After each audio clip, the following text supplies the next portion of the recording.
ఇయాల ముచ్చట ఏందంటే, మనం చాలా రోజుల నుంచి ఆన్‌లైన్‌లో చూస్తూ ఉంటాం. ఇన్‌స్టాగ్రామ్‌లో మరియు యూట్యూబ్‌లో వాళ్ళ ప్రమోషన్స్ ద్వారా చాలా మందికి తెలిసిన వారధి ఫార్మ్స్ మరియు వంశీ ఫార్మ్స్ ఏదైతే ఉన్నాయో, వాళ్ళ బిజినెస్ మోడల్‌ని చూసినప్పుడు అంటే ఇది ఓన్లీ నా ఒపీనియన్ మాత్రమే.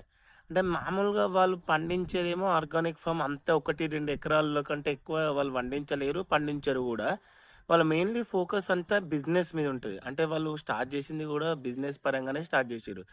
నాకున్న డౌట్ ఏందంటే వాళ్ళ బిజినెస్ మోడల్‌ని మనం గమనించినప్పుడు, వాళ్ళు పండించేది వాళ్ళకి ఆన్‌లైన్‌లో సేల్స్ చూసే ఉంటే రోజుకు వేల సేల్స్ ఒస్తాయి. అంటే వేల ఆర్డర్స్ ఒత్తయి.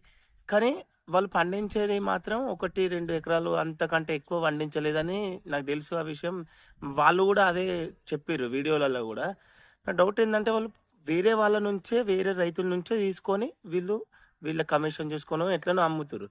కానీ నిజంగా నమ్మచ్చా? అవి ఆర్గానిక్ అని? అంటే ఇప్పుడు వీళ్ళైతే వీడియోలో డెమో రూపంలో మనకు చూపిస్తుర్రు వీళ్ళే. కానీ రైతుల నుంచి తెచ్చినయి, ఆ రైతులు తెచ్చినయి వీళ్ళైతే ప్రతి ఒక్కటి చెక్ చేయలేరు గదా! ఎంత చెక్ చేసినా గూడా ఈ కాలంలో చూడొచ్చు మనకెట్లున్నదో పరిస్థితి బయట మార్కెట్‌లో. నా ఒపీనియన్ మాత్రం ఈ డౌటు 100% ఆర్గానిక్ అని మీరు అనుకుంటుర్రో ఒక్కసారి మీ ఒపీనియన్‌ని కామెంట్ రూపంలో తెలియజేయండి.